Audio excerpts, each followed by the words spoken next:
Chers amis, Erev Tov ou Beshem Hashem, Naaseh Venatzliar pour ce mardi soir, 25 du mois de février, et Kafret du mois de Jvat.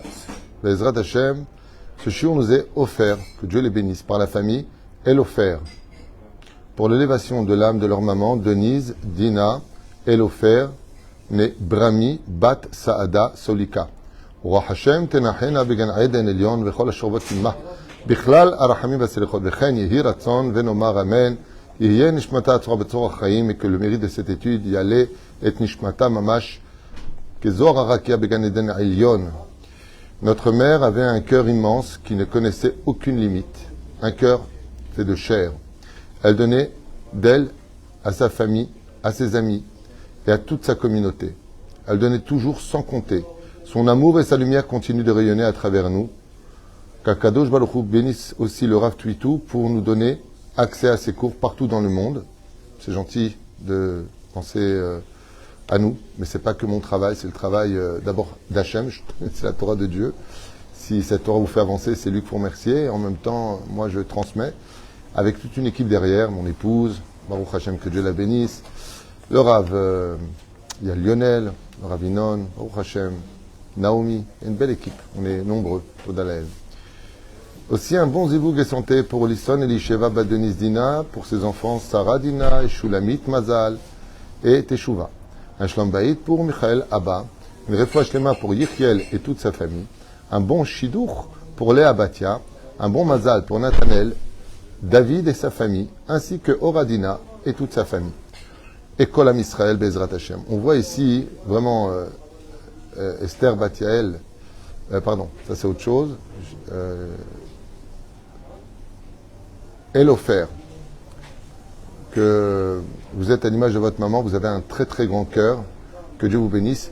Et avec votre permission, ce soir c'est aussi la skara d'une femme qui s'appelle Esther Batiael, Gisèle, Aléa Shalom, qu'on citera parmi Kol Metot Israël, Roi Hashem Tenachena Began Eden Elion. Et on commence tout de suite notre shiur. On pensait aussi pour tous nos blessés, toutes les personnes malades, tous nos otages qui sont encore restés dans les tunnels des atrocités de la mort.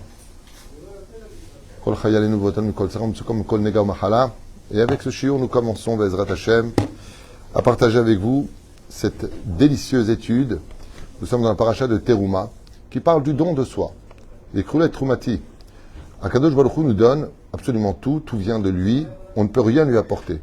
C'est-à-dire que même quand on donne de l'argent à une personne nécessiteuse, cet argent appartient à Dieu. Il a mis chez nous, il nous donne le mérite de pouvoir donner. Donc quand on donne, Kru et Trumati, prenez de ce qui est de moi, car de toute façon, quoi que vous ayez, tout vient de moi, dit Hachem. Votre maison est à moi, votre voiture est à moi, votre santé est à moi, votre vie est à moi, votre argent est à moi. Tout ce qui se trouve dans ce monde appartient à Dieu. Et donc le Créateur du monde nous prévient à l'avance en disant « Je te préviens mon fils ou ma fille, ne crois pas que tu donnes quelque chose. Je te laisse le mérite de donner de ce qui est à moi, que j'ai mis dans tes mains pour autrui. » Et la reine Bezrat Hashem, l'une des plus belles choses qu'on puisse nous offrir à Dieu en contrepartie de cela, Mikol Ish Asher Idvenu Libo, c'est d'offrir notre cœur à Dieu. De dire à Hashem, tu sais quoi, tout ce que j'ai ici, c'est à toi. Alors, moi je t'offre juste une chose. Même mon cœur est entre tes mains. Même mon cœur est entre tes mains, mais je te l'offre. Mon cœur battra pour toi. Et même le juif qui m'a fait du mal, même le juif que je n'ai pas envie d'aimer, je lui accorderai mon amour parce que mon cœur ne m'appartient plus. Mes sentiments sont à toi. Ainsi, le Créateur du monde nous apprend quelque chose d'assez incroyable dans cette paracha. Les ustensiles du Beth Amikdash. C'est quand même vachement curieux que les mazlegot, les capotes, tout ce qu'on peut trouver au Beth Amikdash, la cruche, la pelle, la fourchette, tous les ustensiles du Beth Amikdash vont jouer un rôle de Kedusha. À un tel point que la Kedusha sera emprunt que les Romains les emmèneront avec eux à Rome à la perte du deuxième temple à l'époque de Titus. La Kedusha qui s'y trouve est très particulière. J'ai entendu une histoire d'un très grand rave dont le nom m'échappe, un rave chassid qui était 100% Torah. Un peu comme le Rav Baruch que nous avons, le Rav Masher ici, et bien d'autres rabbanim qui sont 100% Torah, qui sont complètement détachés du monde matériel Et il y avait une personne qui n'arrivait plus à manger. Elle avait beau essayer de manger, elle n'arrivait pas à manger. Et ce chassid lui a dit, mange avec ma fourchette. Il a pris la fourchette du rab, il a mangé, et c'est passé, il a pu manger. Alors il a dit que c'était un miracle, parce que ça passait pas. Il avait une maladie, ça passait pas. Et on a demandé au rab, le chassid, j'oubliais son nom, est-ce que sa fourchette avait quelque chose de particulier? Il a dit, oh que oui. Je n'ai jamais mangé si ce n'est que pour avoir la forme et la force d'étudier la Torah. Jamais pour le plaisir de mon palais, jamais quelque chose qui irait contre ma santé. Cette fourchette a autant de mérite que moi dans le service divin, parce qu'elle n'a jamais servi à manger autre chose que strictement kasher et les shem shamaim. Donc c'est la fourchette qui est remplie de gdusha qui a soigné le problème de sa trachée artère, enfin de son œsophage.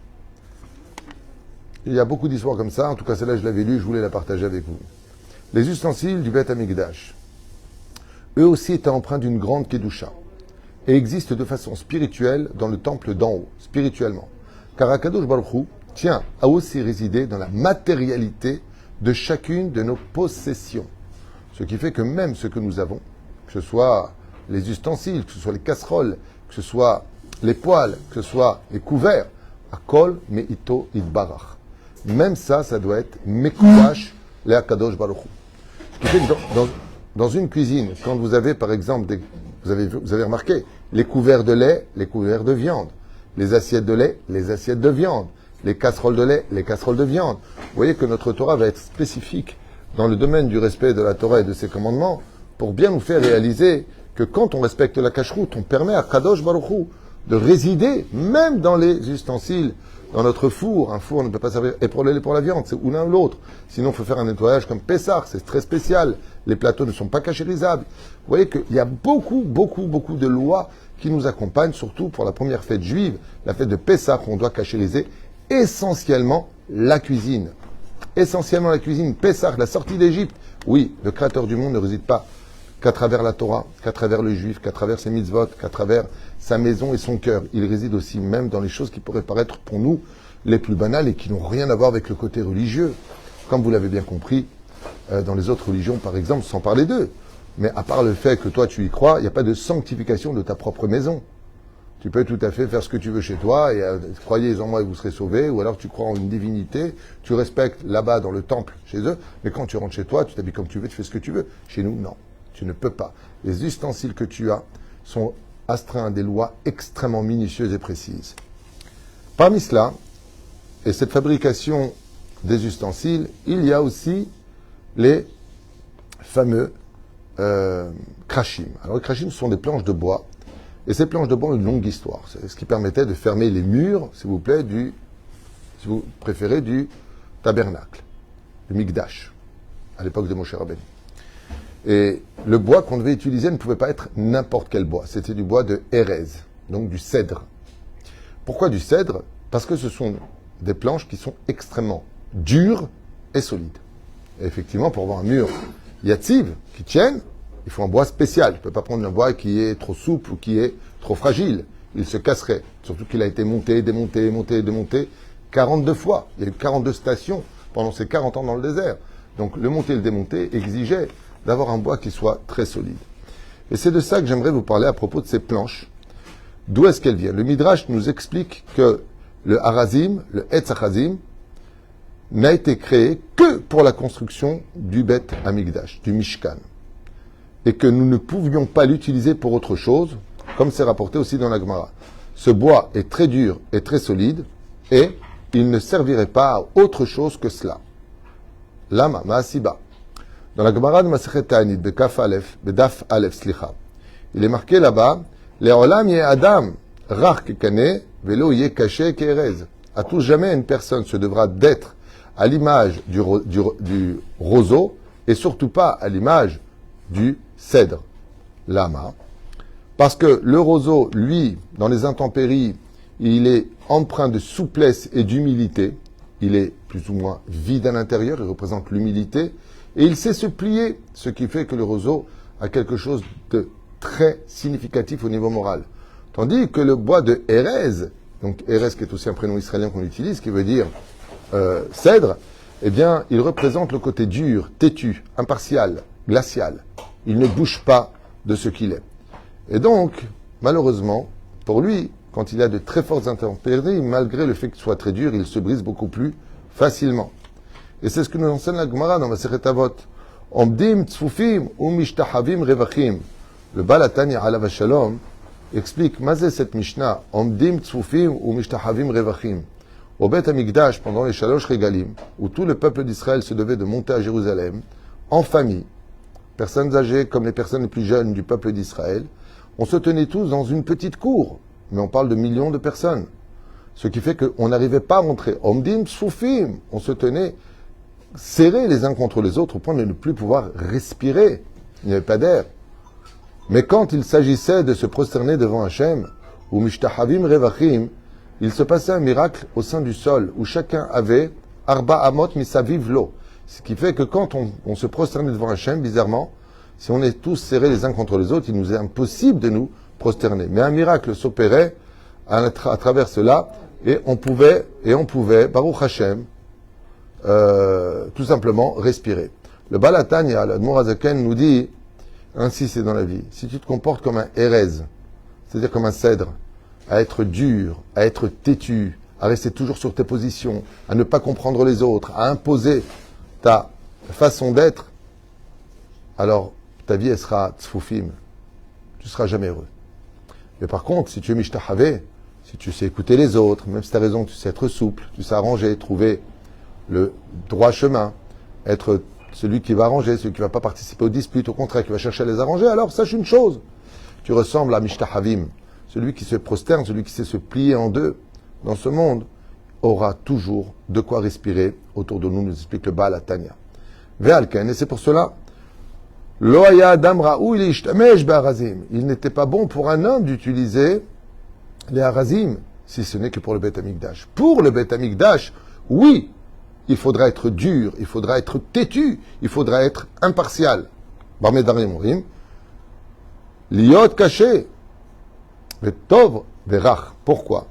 Il dit parce que en ce qui touche la vie de tous les jours, en dehors du Beth Amikdash, c'est-à-dire à la vie entre l'homme et son prochain, tu te dois d'être particulièrement humble, gentil, convenant, et plus que ça encore, voire même conciliant. Essaie d'arranger. Le shalom est plus important que tous, même si tu perds un petit peu.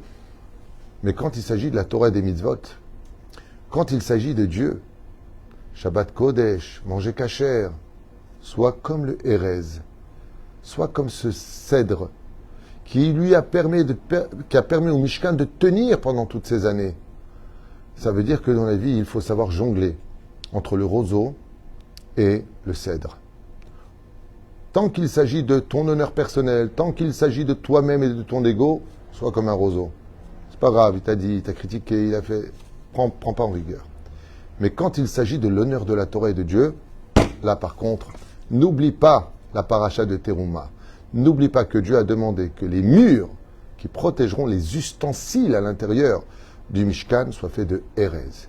Avec la Torah, on ne négocie pas. Allez, viens, c'est Shabbat, c'est pas grave, tu conduis pas, tu montes dans la voiture. Non, Hérez, pas dur. Désolé, pourquoi un autre juif, il a le droit de prendre le volant? Bon, ce ne serait pas un juif qui conduira. Pourquoi un non-juif, il a le droit de nous conduire pour faire un péché? Non, sois dur. Quand il s'agit de l'honneur de la Torah et des mitzvot, sois dur comme le Hérez. Mets une barrière, comme cette muraille qui entourait le Mishkan, qui était fait de bois de Hérez, qui était fait de cèdre. Les éperouches d'Adavar pour lequel Arazim ont été plantés par qui? Qui a planté les premiers Arazim dans l'histoire pour nous, les Juifs? Avraham les a plantés à Be'er-Sheva. Comme ça, nous apprend le Midrash. Avraham, Nata, Erazim, Be'er-Sheva. Ils ont été pris ensuite par Yaakov qui les a descendus en Égypte, puis Moshe qui les prendra avec lui à la sortie d'Égypte. Et au sein, j'ai posé cette grande question. Comment se fait-il qu'Avraham Avinu, ce soit lui qui ait planté les Arazim et pas Noach, par exemple? Alors la réponse est simple. Au niveau de la prophétie, comme il était prophète, il a vu qu'il y aurait le Mishkan dans le désert avec les enfants d'Israël, donc il a préparé à l'avance. Bezrat Hashem, les Arazim, il a préparé les cèdres. Ensuite, il les a coupés en planches, il les a vernis, il les a mis chez son fils Yitzhak, il les a donnés à Yaakov. Yaakov les a descendus avec lui en Égypte, à Goshen, et en ressortant du pays d'Égypte, Moshe Rabbeinu ordonna aux Lévi'im de les prendre avec eux, avec lequel ils construiront le Mishkan dans le désert, dans cette paracha de Teruma, après le don de la Torah. Très bien. Mais pourquoi Dafka c'est Avram qui les a plantés? Sauf Maaseh Marshavat Echila. C'est Avram qui les a plantés parce qu'Avram représente la bonté. C'est lui qui savait accueillir mieux que tout le monde, pardonner mieux que tout le monde, relever mieux que tout le monde. Personne ne peut se vanter d'avoir plus de chesed dans ce monde de bonté qu'Avram Avinu. La bonté que nous prodiguons à autrui vient de la source énergétique d'Avram qui nous l'a transmis de génération en génération. Mais c'est lui qui a planté le bois de Hérez. Avraham Avinu, nous dit le Midrash, il accueillait des milliers de personnes. Sa tente, Eshel Avraham, était empreinte de 4 portes. Pourquoi 4 portes? Alpisod Yutke Vavke, c'est le nom divin. Avraham s'est dit, le pauvre, s'il vient, il a faim, il a soif. Il va arriver là où il n'y a pas de porte, il va faire le tour. Encore il va marcher, encore il va avoir chaud, il ne va pas pouvoir se restaurer. Donc partout d'où il viendra, il aura une porte pour entrer directement dans la tente. Et quand les gens s'asseyaient, il leur servait à boire et à manger tant qu'ils avaient faim, tant qu'ils avaient soif. Et ils s'inquiétaient pour changer leurs habits, pour les marier. Avraham et Sarah ont fait un travail impensable au niveau du chesed qu'ils ont fait. Mais Avraham devenait impartial et extrêmement dur. C'est après tout cela, au lieu de remercier le Dieu unique, ils sortaient des statues d'idolâtrie et remerciaient leur Dieu. Avraham exigeait d'être payé pour le repas. Il devenait dur, dur, dur, dur. Comme qui? Comme le cèdre. Ce fameux cèdre, ce bois que l'on peut trouver particulièrement au Liban, le cèdre du Liban, était planté par Avraham. Ça veut dire qu'on a le droit de faire du bien, mais pas sur le dos d'une avéra. C'est pas parce que tu es une bonne personne et que tu as un bon cœur que tu peux te permettre d'ouvrir ton cœur là où l'honneur de Dieu sera bafoué. Là où la halakha te dit, ça c'est interdit ce que tu fais. Bon, c'est pas grave, allez, on le pauvre. Non, non. Là, n'oublie pas la paracha de Teruma. Dieu te demande de donner. Dieu te demande d'ouvrir ton cœur. Dieu te demande tout ce que tu veux, mais à une condition, que ce ne soit pas sur son compte à lui. Tu ne peux pas prendre la volonté d'Hachem, la bafouer, pour avoir un bon cœur vis-à-vis des interdits de la Torah.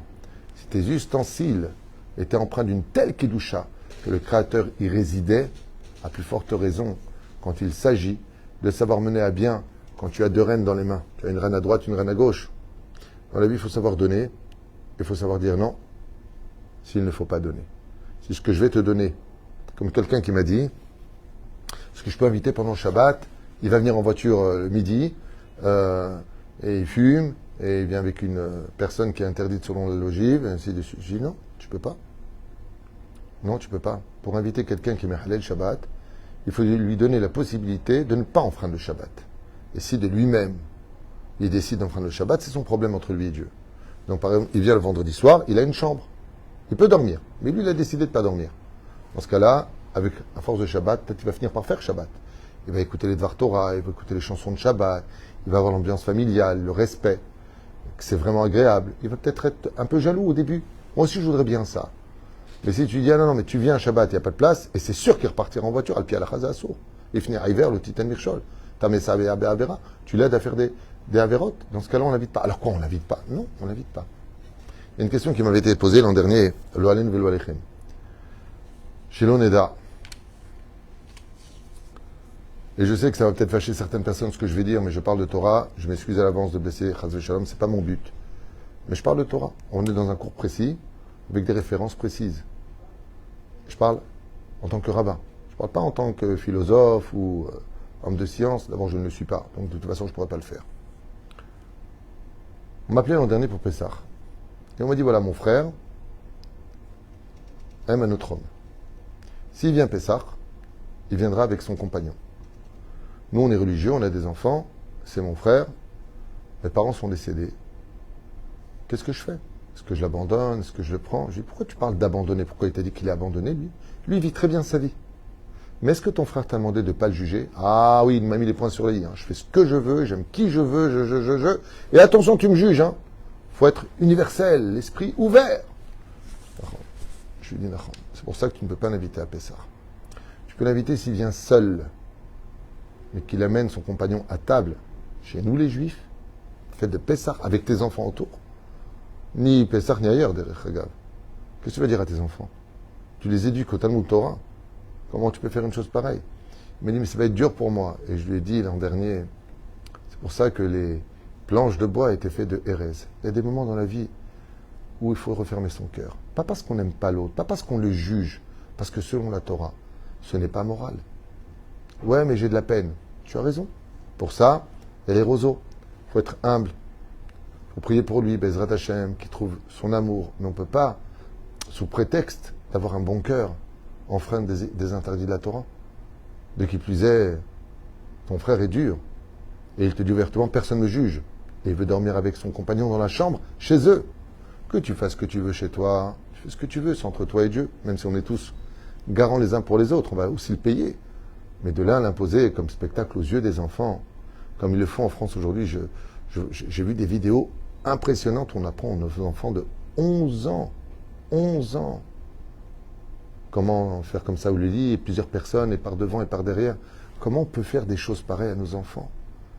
Et après, on va s'étonner qu'il y a des viols et qu'il y a des choses qui se passent, des filles enceintes de 12-13 ans. Comment on peut être aussi immoral? Et c'est le ministère de l'Éducation qui le donne dans le programme éducatif sexuel dans les écoles. Mais il faut être fou pour faire une chose pareille. Je préfère l'époque de Pompidou, je préfère l'époque de Giscard d'Estaing. Les gens deviennent totalement fous. On est dans un monde de fous. Ce n'est plus la liberté d'expression ou d'esprit, c'est de la folie. On atteint un point, on risque de fâcher Hachem. Alors remarquez ici, ouais, c'est extrêmement difficile.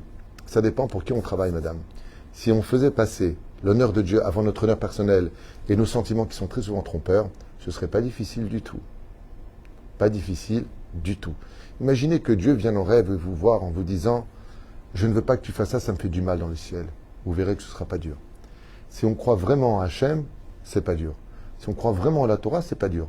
Mais si pour nous la Torah, c'est qu'une religion et c'est pas grave, faut tous s'aimer, allez, bon, vous savez, ce geste, alors effectivement, ça deviendra dur. Vous savez pourquoi? Parce qu'on n'est pas convaincu de nos convictions. Quand on est convaincu de nos convictions, il n'y a rien qui est dur.